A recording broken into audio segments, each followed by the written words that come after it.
As you may have expected, the siege of Area 51 ended disastrously for everyone involved. How do I know? I was of the deluded, though determined congregation that stormed the base. Our numbers were minuscule in comparison to those who had pledged their participation online, but still we rated as a formidable army. Hundreds sprinted collectively in kind of a mutually shared mania. Our speeds, though impressive, did not surpass those of bullets. The guards were posted on the perimeter around the base, befitting any other military establishment. They hadn't expected a serious effort, at least not one of our size. And when we approached en masse, bored, inexperienced, and sun-fatigued soldiers snapped to delayed action as we beleaguered the compound. Some of us were immediately dispatched by on-site deterrents. Buried proximity sensors activated, anti-personnel turrets loaded with non-lethal rounds.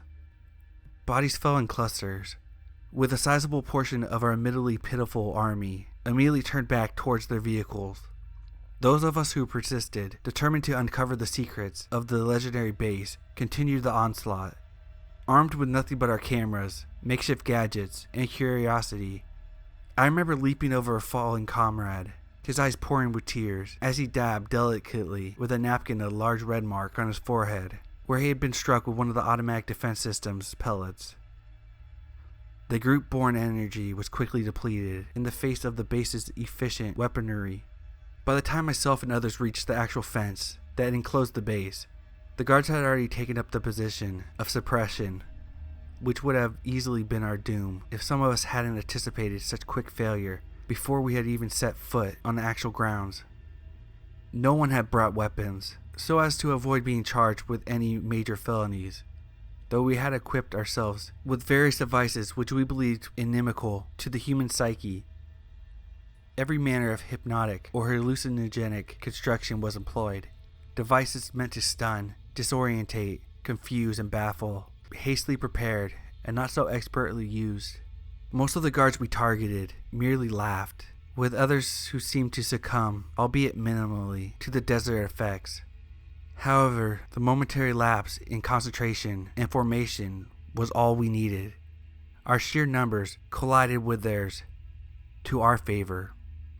Upon breaching the perimeter fences, a great, exultant roar could be heard, as our forces tasted a small yet totally unforeseen victory.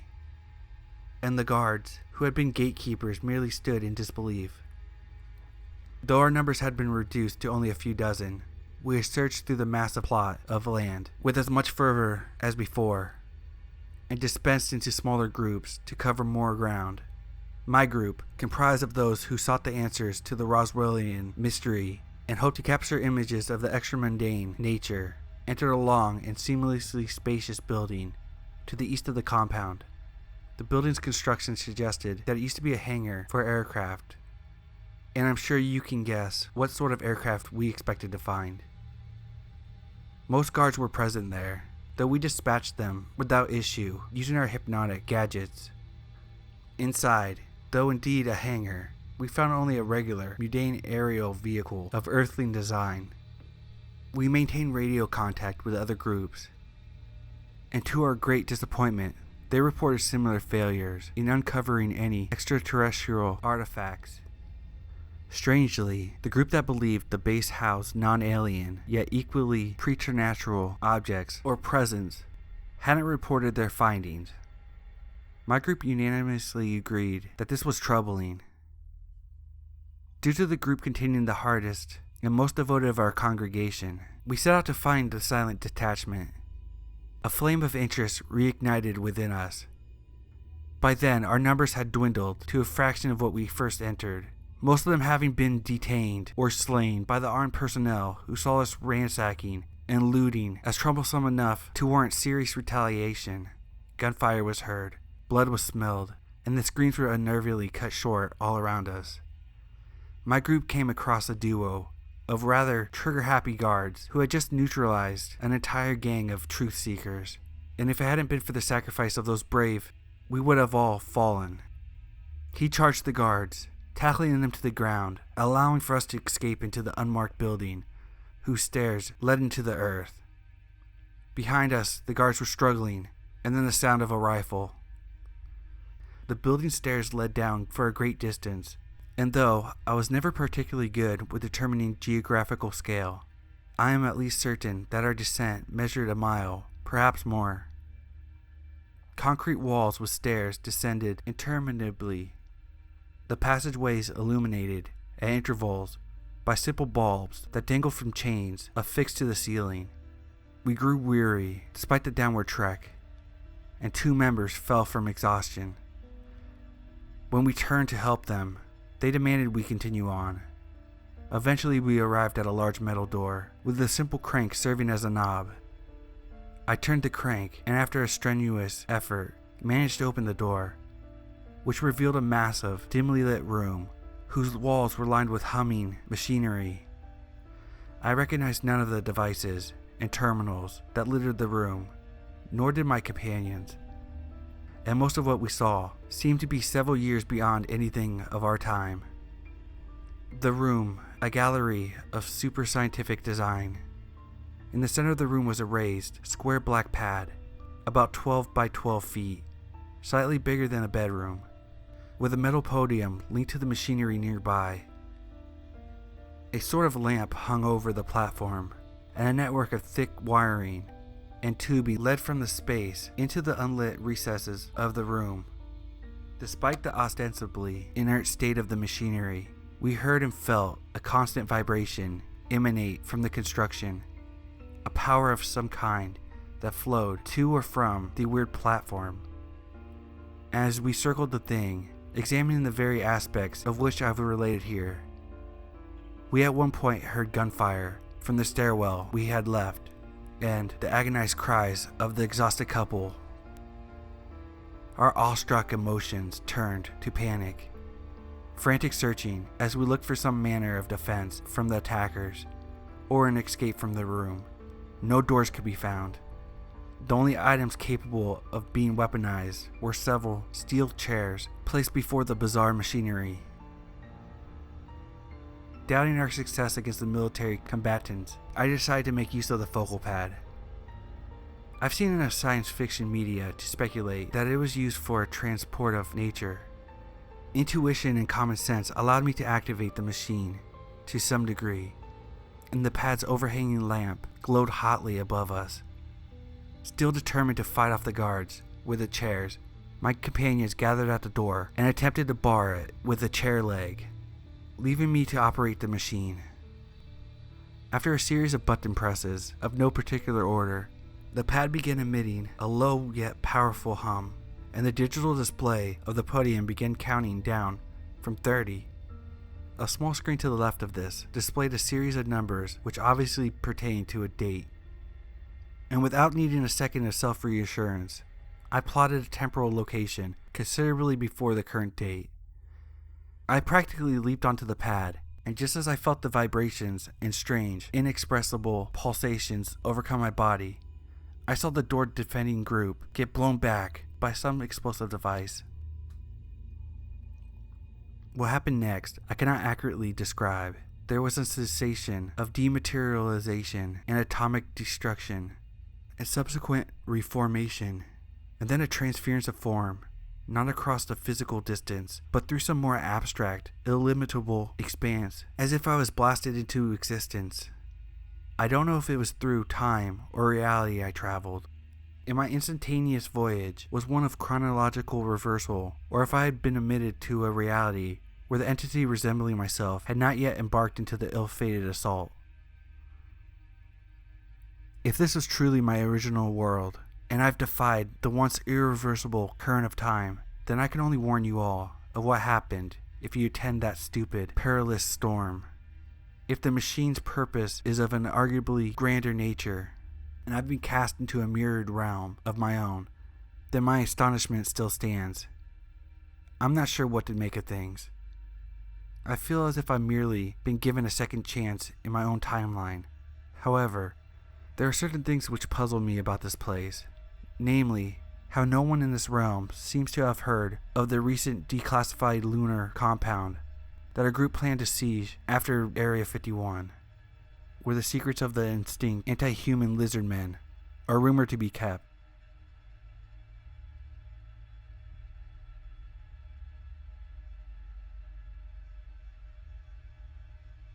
So first off, some context. I like to do urban exploration, and some of my friends do too. One of them, which I'll call James to protect his privacy, told me about this place. It was about an hour drive from my house according to Google Maps, but when I actually did drive there, it took me closer to 2. Anyway, once there, I saw a house, pretty average for an urban exploration place, but I won't waste 4 hours of my day driving for nothing. So I got in. The door was kinda loose. I got in and started looking around. A few bits of graffiti and stuff. Nothing too special. Again, a pretty average place. I stumbled across a door which was closed, but I had brought a crowbar with me, so it wasn't too much of a struggle. When I opened it, it was filled with trash, and the air smelled like pure abandonment. It looks like not even other urban explorers have gotten into this place. One particular item in that pile of trash caught my eye. An audio cassette. I took it. Then I looked around the place for a bit more and left. On the way home, I called a friend of mine who I know has a Walkman. He said I can come and pick it up. He doesn't use it anymore. I got to his house through my way home and took his Walkman off him. I got home and played it, and as soon as I heard it, I knew I had to tell someone. And so, here's what I heard. They're probably coming after me now. Or at least soon. It won't take too long for them to find out I'm still alive. Nothing takes much time for those guys. I have to let this out of me. First, because I'm going to die for real soon. And second, because if they don't find this tape, someone else is going to find it. And I want that someone else to put it somewhere where people can hear this. And finally, know what those people do in Area 51. I used to work as a security guard in the deepest of the base. And I suppose I signed a really serious confidentiality agreement. But they'll kill me soon anyway, so I couldn't care less about it now. So, here I go. First off, Area 51 isn't just a couple of buildings in the desert. It goes down basically as deep into the ground as possible, but the floors aren't anything elaborate, not even full. More like a series of platforms around it. And no, it isn't aliens, like conspiracy theorists say. Neither is the base for testing military aircraft, like the government says. It isn't even alive, but neither is it an inanimate object. It's a really debated subject amongst the investigators there. What I'm sure about it, though, is the American government will use it as a weapon. Don't know if we use it against Russia, North Korea, but in either of those cases it will definitely annihilate the entire population of the country. And I talked a moment ago about how I was a security official. Well, that's true, but not your typical security guard. I was part of the security team at the underground facility. Mostly our team is in charge of surveillance of the place and watching it and evacuating the place if it gets out of control. And thank God it never did, because the evacuation would have probably not even worked.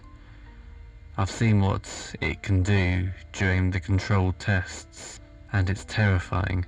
The reason why photography of Area 51 is prohibited is because every once and again they test it They open a gate similar to a missile silo, and they have found the way to make it wake up.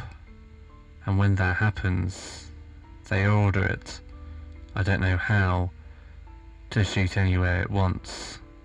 And the damage area can be controlled to the centimetre, which means they can basically shoot at the border between an allied country and make it only damage the enemy country. And the worst part is that it works. It works with laser precision, even in the other side of the world. I don't even know what the attack looks like. The thing is so bright it would probably melt any camera. The aftermath is that it eradicates any sign of life in the area. No matter how large or small, they're here. I'm warning you, they'll use it to its full potential as early as 2019. That's all I know. It will be catastrophic and there will be no World War III. Anyone who opposes the US will be vaporized. They're going up the stairs. I have to hide this tape so they don't find it. Goodbye. The tape ends there. I don't know when it was recorded.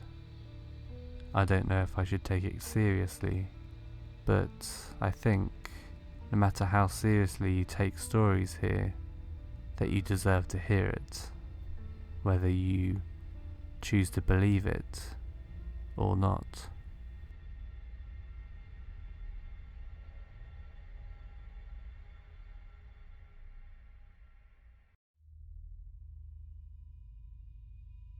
Years ago, I was stationed at Area 51. I will not go into great detail about things.